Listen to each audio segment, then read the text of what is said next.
LibreOffice was born slightly more than 10 years ago, because it was September 28. So it's just 1 month more than, almost 1 month more than 10 years. But it's important to remember that in the year 2000, Sun announced OpenOffice.org. And then in 2010, the OpenOffice.org community announced LibreOffice. Why I'm remembering those 2 days? Because this is the history of a project that goes back quite a long time. So the first version of StarWriter was released by Marco Börries, a German student at the time, in 1985. And become an office suite over time, with people developing it out of Hamburg in Germany. So after the StarOffice, the product, the German product, first became very popular, but then had to face the competition of Microsoft Office and started to have some issues. So at the end of last century, Sun approached Star Division and decided to acquire the entire company and the assets, because they needed a software capable of running on their Spark machines, so an office suite capable of running on Sun computers, as otherwise every Sun employee had to have a Sun workstation and a laptop with Office on it. So this was the trigger, but then the Sun realized that it could, by donating the source code to the open source community, it could be possible to create a community around that software, because it was filling an empty space in the market. So a free office suite where the community could contribute, especially in terms of localizations, and make it available in a high number of languages.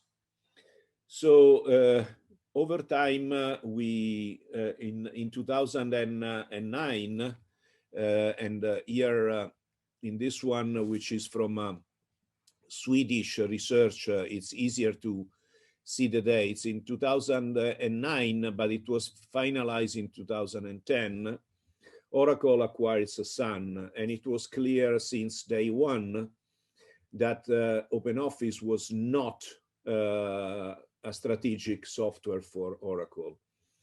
So the OpenOffice community, what we can call the leaders of the community, they met behind the scenes and worked hard during 2010 to fork and create an independent project.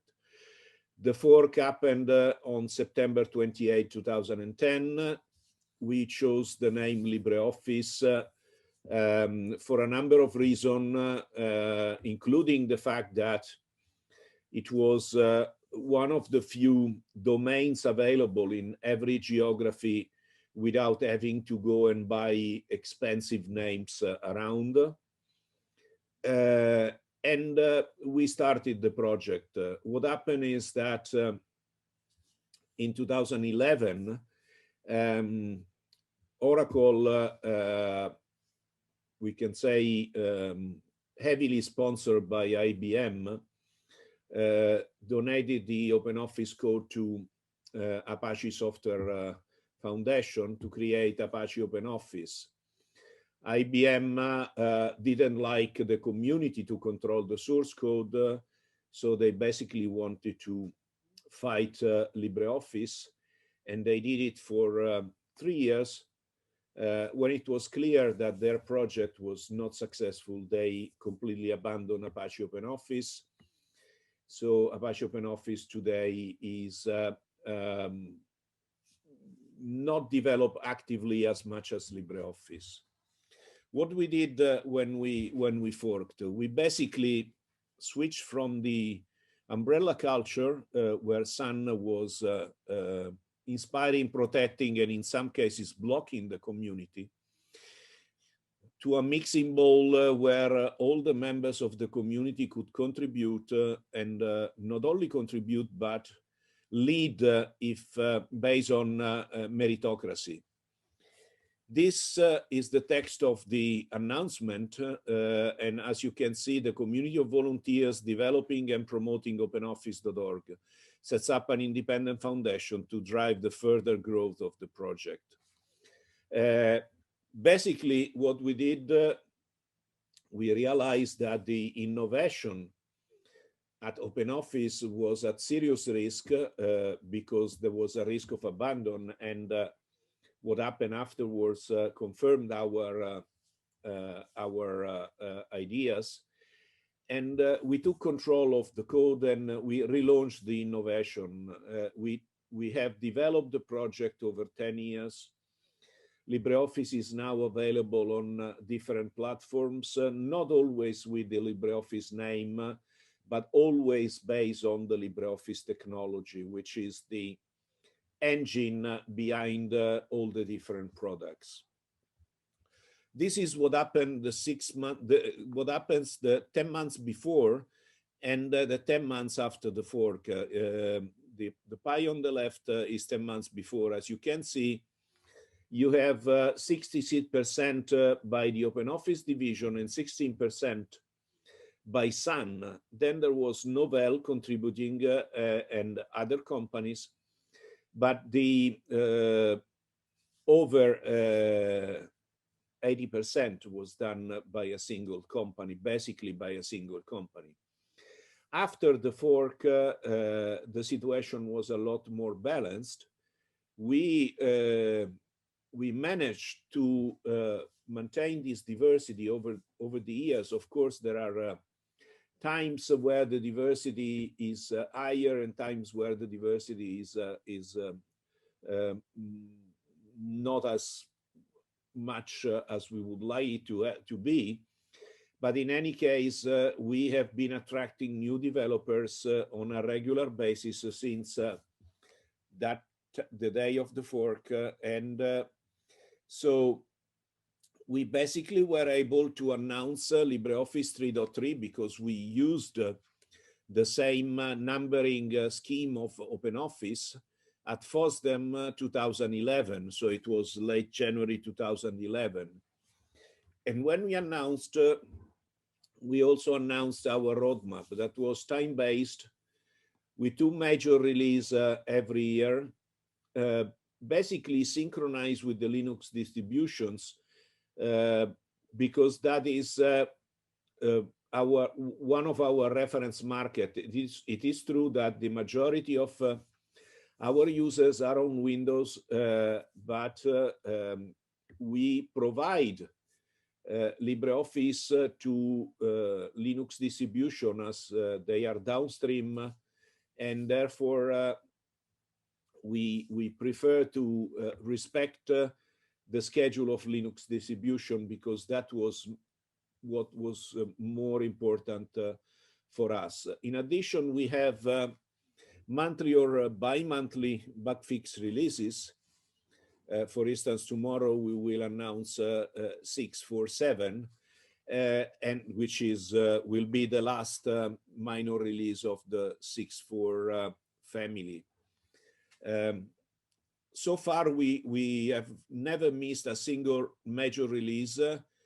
In a few cases, we slipped the minor releases few days or a couple of weeks because of security issues that we wanted to solve before getting to the user. So this is the announcement of the Document Foundation. This is the home page. The first one is a little bit looks a little bit naive today, but is very important for us because it's a German nonprofit which is protecting the spirit of the free office suite and the free open source software. The founding principles of the foundation, we use a copyleft license.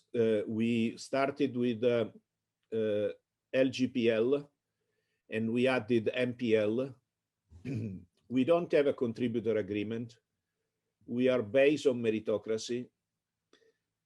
Our community, the governance is expressed by the community. So you can become a member of the Document Foundation. And if you are a member, you can elect and be elected. And we are vendor independent because we have a threshold. No company can have more than 30% of the votes in any of the two main bodies, which are the board of directors and the membership committee. Of course, this vendor independence sometimes is under discussion because there are companies that contribute heavily that would like to see themselves more represented, but I think that we have to protect our principles. Of course, our main asset are the developers. We started with many developers and we have increased them. Actually, OpenOffice at the time of the fork was considered to be very difficult as a source code to navigate. So the senior developers they invented the easy access. So they basically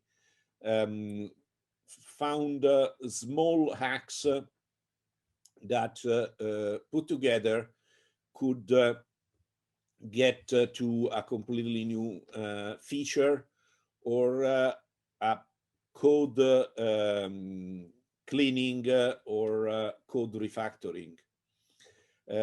Easy hacks are simple and accessible tasks.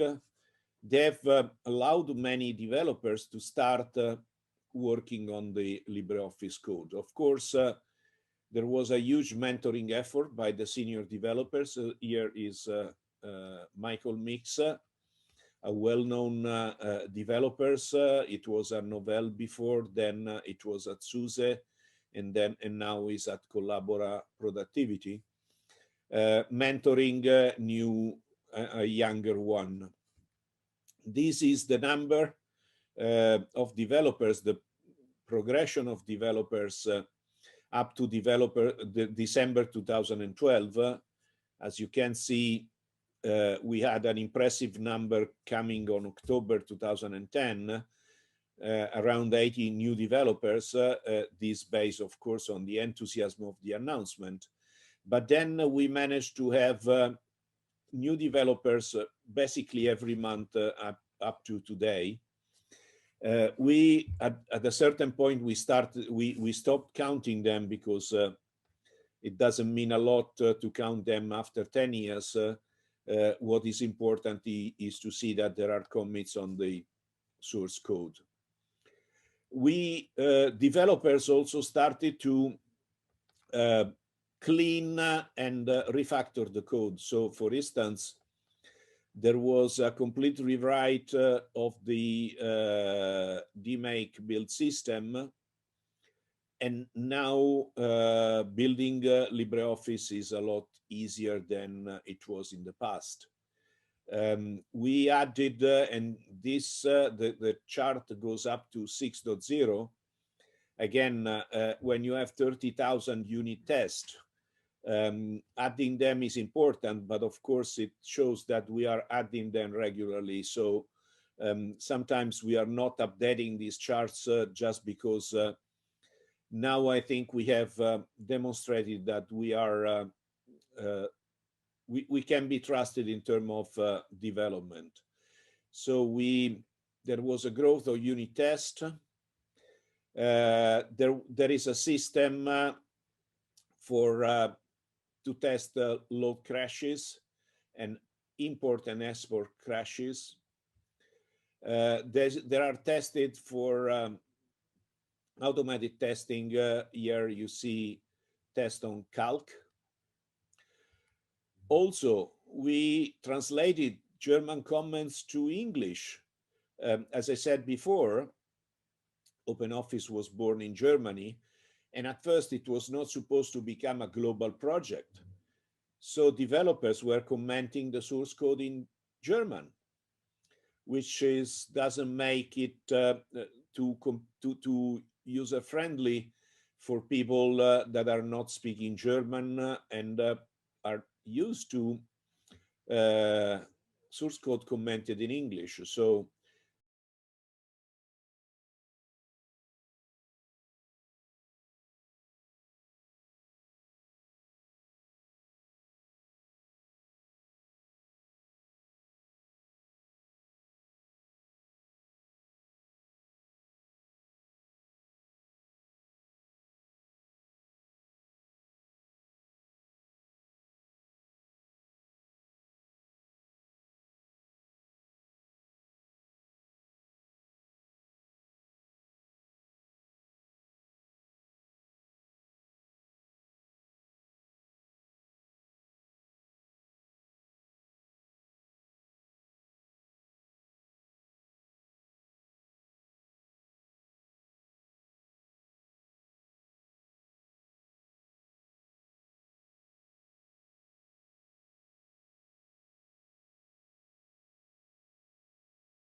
and I think that in regards with Coverity Scan, we did something really significant, because we went down to a defect density which is 0.00 and something.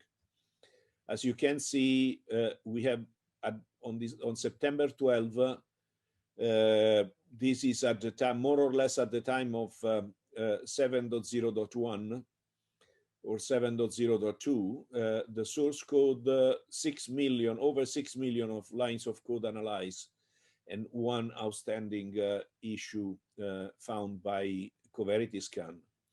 Of course, Coverity is not solving bugs, but is helping to spot weak points in the source code. And just as a reference, LibreOffice is at 0, as you see. Average proprietary software is at 0.7, and average free open source software is at 0.65. So these are this is a summary of data since 2016. Then we use a fuzzing tool. One of the most known is Google OS Fuzz, but we use others as well. And they help us in spotting, especially security issues and vulnerabilities before they can reach the user. We, crossing fingers, we have a very good track record in this term.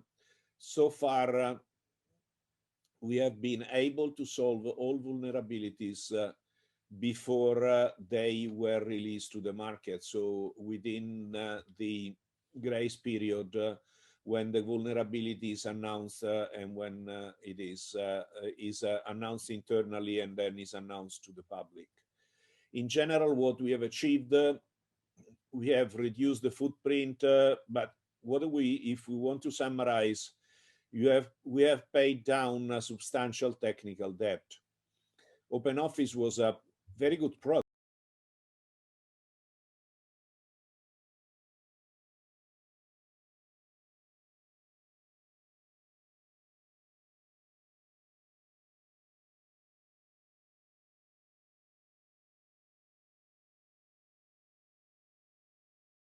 These issues. For instance, we are able to write Microsoft Office proprietary Office OpenXML file. I'm using the proprietary term for a reason, and we will get to this later on. Of course, we have a very strong community. This is the situation of us on Ask LibreOffice. We are now considering an evolution to Discourse for supporting the users. And these are Bugzilla issues by status, also March 2018, February 2020. We provide, if you are curious about the updated numbers, you can go to dashboard.documentfoundation.org and you will find all this data public. And we are improving this data and providing additional data because we are still not happy how community contributions are calculated. These are community contribution by numbers according to the dashboard, but for instance, and I will mention that later, all the translators, most of the translators are not here, and we have a very large number of people active in localization. So as you can see, we have around 70 core people doing 80% of the work. We have around 180 regular ones doing around 15%.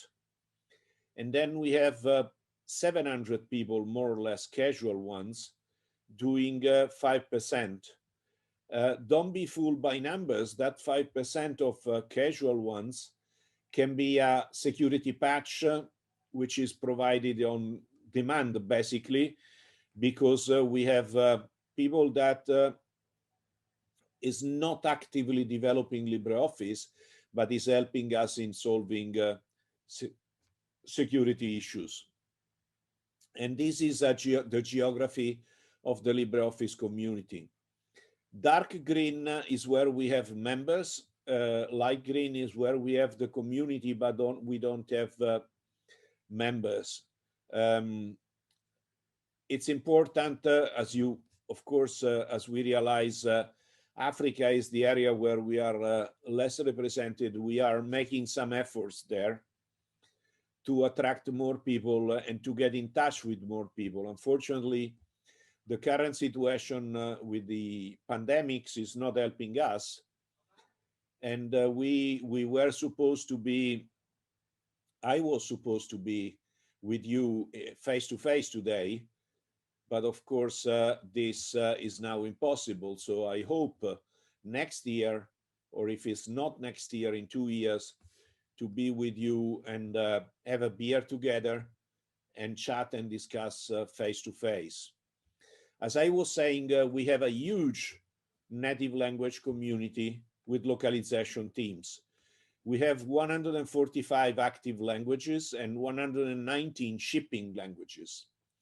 LibreOffice is by far the software available in more languages, more than any other FOSS software, more than any other proprietary software.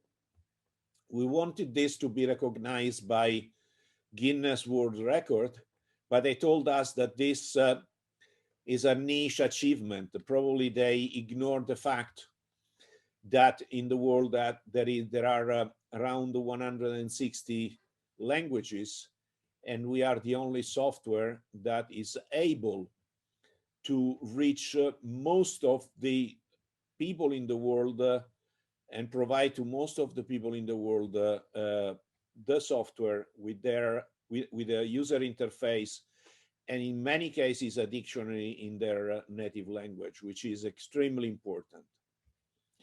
These are very quickly, these are the pictures of our different conferences. We, of course, this year the conference ended last Saturday. In 2019, we had the first continental conferences, so in Tokyo for Asia and in Asunción, Paraguay for Latin America. Our conference was in Almeria in 2019, and we even had a bus with Libocon, with the Libocon sign. This year, the conference was supposed to be in Germany, Nuremberg, but it was a virtual event. Let's now switch to something where LibreOffice is a key product: standard and interoperability. We all know that interoperability is a challenge. Many people use proprietary formats for interoperability. They think that they have solved the interoperability challenge by adopting Microsoft Office format. I will show you that this is just an illusion. Those formats are extremely bad and are built to basically do not allow interoperability. And they are designed for lock-in. This is, you see, is a sticker from Free Software Foundation on the left side. And on the right side, there is a fantastic manual from Microsoft how to lock in your clients. I don't know if it's still available on the network, but it was available. I have downloaded. If you are interested in it, I can send you the PDF. So our answer to interoperability is open document format. Of course, it's a challenge. Open document format has not the money of Microsoft behind it, but is a wildly superior standard format. This is what ODF allows you to have an interoperable file format that makes the file completely decoupled from the software. So when it comes to document format, you have a pseudo standard, docx. It doesn't make a lot of difference. docxls and ppt are legacy ones. They were a binary representation of the what was in the working memory of the computer, but docx, xlsx, and pptx are not very much different. And then you have open document format, which is the three extensions are ODT for text, ODS for spreadsheet, and ODP as presentation. Let's make a few examples so you can better understand what I was saying. So let's imagine that you have LibreOffice at Shakespeare. And from 2017 to 2020, if you write to be or not to be, that is the question, you will always get this paragraph. Of course, this is the meat of the file, is not the entire file, but I'm happy to show you the entire file. But this is the meat. It is human readable, it's easy to understand, and the references are clear. Let's say that Microsoft Office at Shakespeare in 2017, in 2018, 2019, 2020, with Office on the desktop, and then 2020 with Office 365. As you can see, there's no consistency, no homogeneity. Basically, the format changes. There are no communication for the user to tell when the format is changing. There is no versioning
a real standard makes progress by declaring the version of the standard.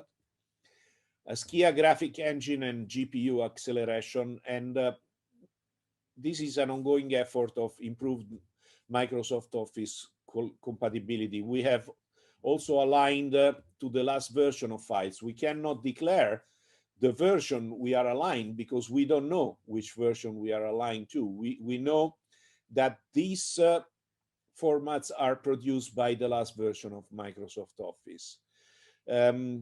User bases, LibreOffice user base estimate.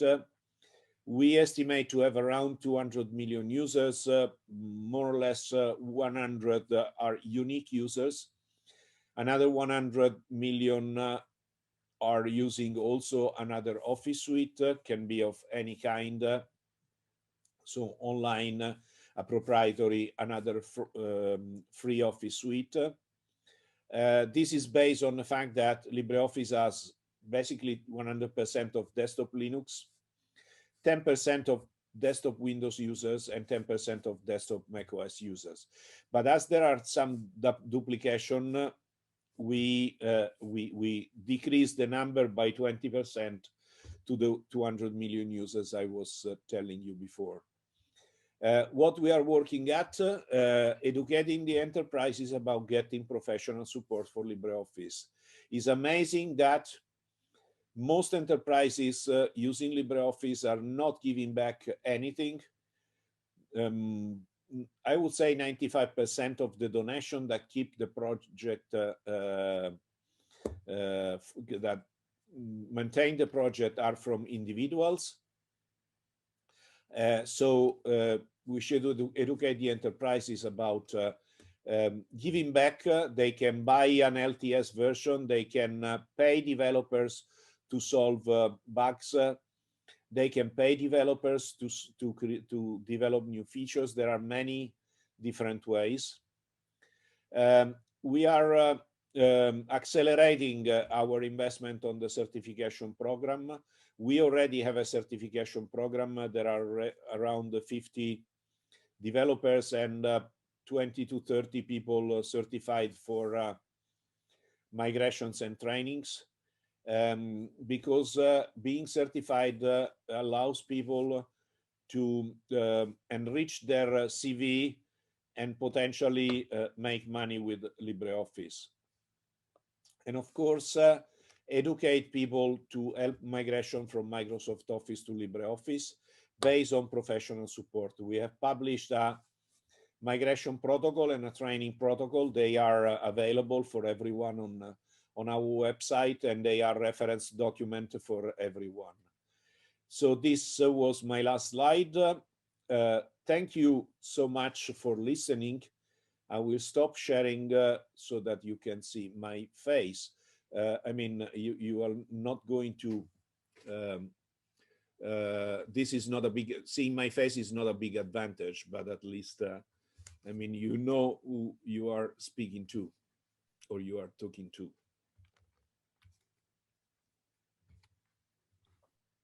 I don't think I see any questions in the. People is too shy in North Carolina. I have a question. Sure. So you were talking about corporations. Yes. And, you don't have that big a hit rate there. Are you seeing any trends by the corporations to move toward open source products generally, like LibreOffice? We have many, we have many users in the enterprise area. The problem is that as we don't invoice for a license, we don't know who they are unless they show up. So, for instance, in Europe, we have the third largest Italian bank. We have the French government, which is a public administration, but is a large organization. We have the Italian Ministry of Defense. We have different regions in Spain. We have corporations in different countries in Europe. We know that there is a very large bank. I cannot, unfortunately, I'm not allowed to share the name, but a very large one in the States that is using LibreOffice on more or less 40 to 50% of the desktops. So we have many of them in South America. There are others in Asia. There are, for instance, the government of Taiwan is entirely or almost entirely on LibreOffice and on ODF. There are several cities in Japan and several large corporations in Japan. There are companies in Indonesia who are using LibreOffice for all their needs. When we know them is because either they interact with the community, and we are extremely happy. I can make, for instance, the example of an Indonesian company. The Indonesian company, they are making shoes. Their name is Sepatu Fans. And they use LibreOffice. They are not such a large company, so they don't have the economic power, also because of the Indonesian gross domestic product. But what they are doing, they are sponsoring the local community. So they're giving the local community money for events. And this is already, I mean, it's what we need. We are not asking people to go bankrupt to buy LibreOffice if they cannot do this. But for instance, giving money for events, the Indonesian have just done a localization, what we call a localization sprint for LibreOffice 7. So to localize, and there were different students in different schools around the country. And the Sepatu funds gave them money to pay for connectivity, to pay for people that had no computer. They basically could rent the computers. I mean, Indonesia is not like the States or Italy where everyone has a computer. The country has areas where it is really poor. So the difference is astonishing in some cases, but this is what we are looking for. We don't want people to give us money if there's no reason. But let's say that if you use LibreOffice on 100,000 desktops, I think that you should pay some money, because this is a replacement for 100,000 licenses of Microsoft Office, and we all know how much money that is. For instance, the Italian Ministry of Defense, they have decided that they have 40% of their 100,000 desktops with a long-term supported version, because the other 60% is not used on a daily basis. They are soldiers, so they are not supposed, unless they are in an office, they are not supposed to typewrite documents or to make spreadsheet or presentations, but sometimes they have to write a document. So if this is an occasional use, they use the free version.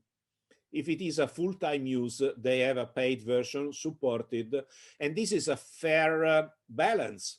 They're paying quite a lot of money to one of the ecosystem companies, and I think there are many ways we could work with these companies. The first thing is that they shouldn't be shy about getting in touch with the community.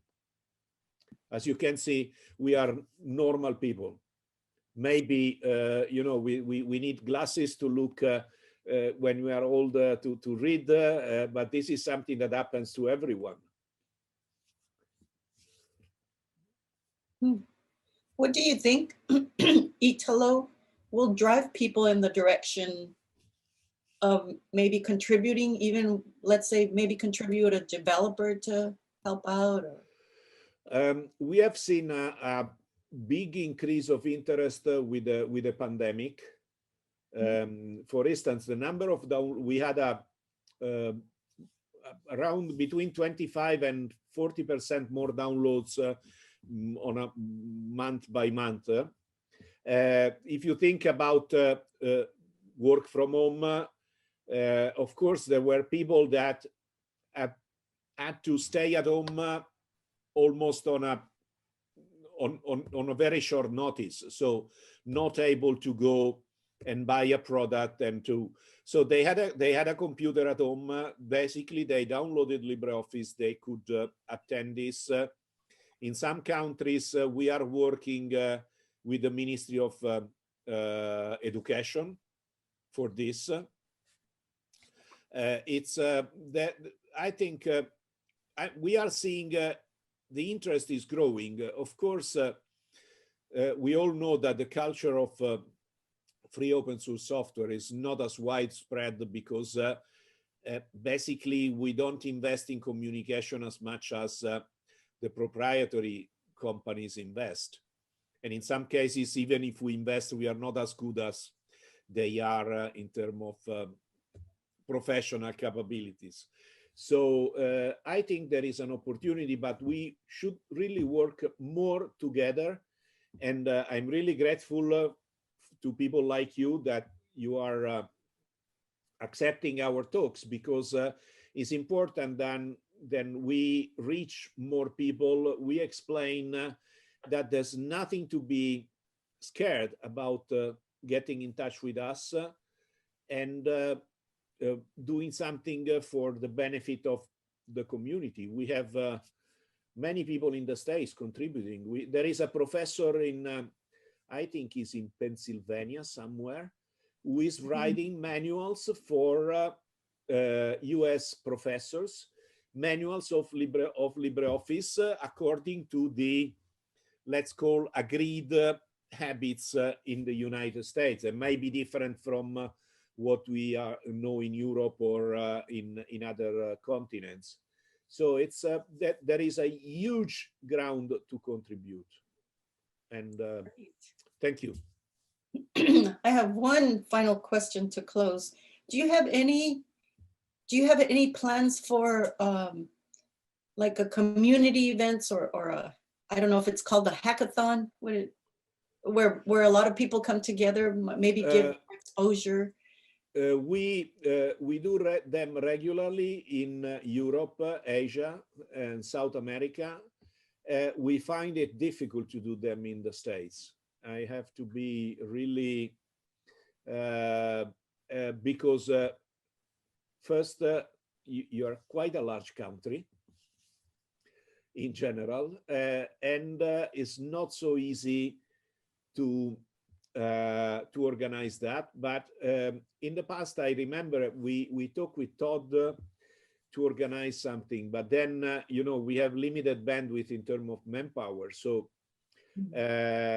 we unfortunately we don't have a huge community in the States, because we have many people. Maybe the community is big, but they are 500 miles from each other.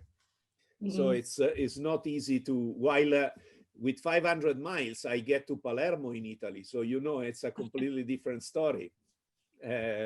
We basically live all together, a country that lives all together. So Milan to Rome is less than 300 miles. And this is what we consider, north and center, and Palermo is another 300 miles, and we consider it south. And if you look at Maine and Florida, it's probably 1,000 miles. Okay. So it's a challenge. I can imagine. Well, thank you so much, Italo. This was very eye-opening for me. I was not aware that these products existed. Now I am. I will certainly go look at them. I would also like to thank everyone for attending. I want to thank Amazon again, our sponsor, for sponsoring this talk,